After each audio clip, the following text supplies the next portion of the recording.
Hi, my name is Mary Donahue and I'm a professor of art here at Chadron State College. A little background on CSC. We're one of 3 institutions in the Nebraska State College system, publicly supported open enrollment college with close to 3,000 students.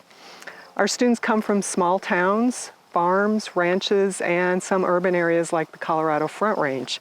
And 45% of our students are first-generation college students. Our college is located in the small town of Chadron, Nebraska, tucked in the far northwest corner, not far from the South Dakota and Wyoming borders.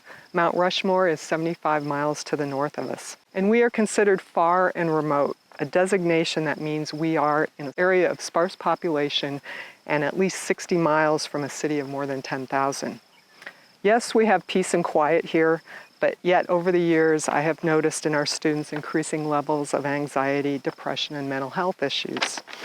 A 2018 report from the American College Health Association found that more than 60% of college students said they have experienced overwhelming anxiety, while 40% of students say they felt so depressed they had difficulty functioning.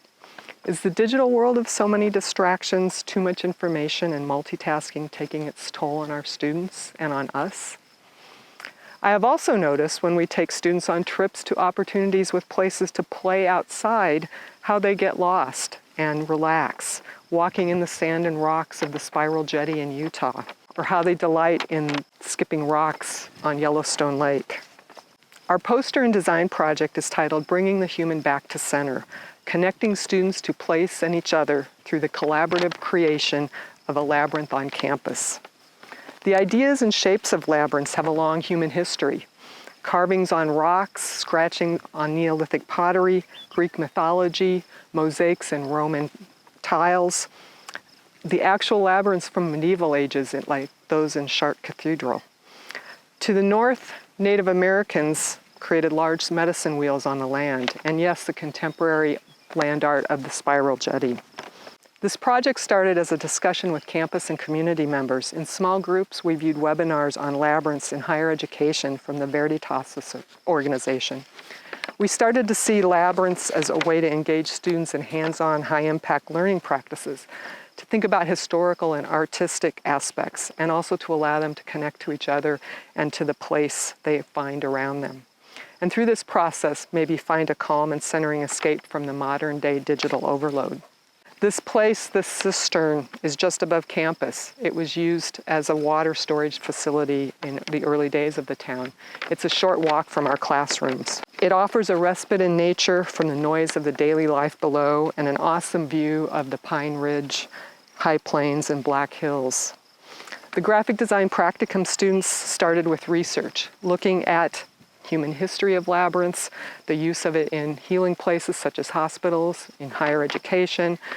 We also discussed the ideas of mental health and stress reduction in relation to labyrinths and spending time in nature.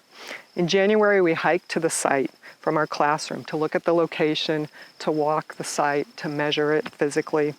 Later, our campus horticulturalist and landscape designer, Lucinda, talked with the students about materials, how to look at a site, and how to make plans and sketches for a landscape area. As I tell students with many assignments, this is an experiment. Some of these things we have never done before. We will see how the next steps of the process proceed. We need to secure permission from the administrators to move forward. We need to figure out how to actually build a labyrinth at this site, what materials we might use, how to fund those materials. But once we solve these parts of the design problem, the ways the campus and community can benefit from this project are many. We envision students in art classes participating in creating this land art piece, sculpture and ceramics students creating pieces for it, students in history, literature, science, math coming up here for discussion, and a work site for our annual College Volunteer Day. We can create a place of art, of history, of wonder, of contemplation, of peace, a refuge to connect us to nature and to each other in these unsettling times.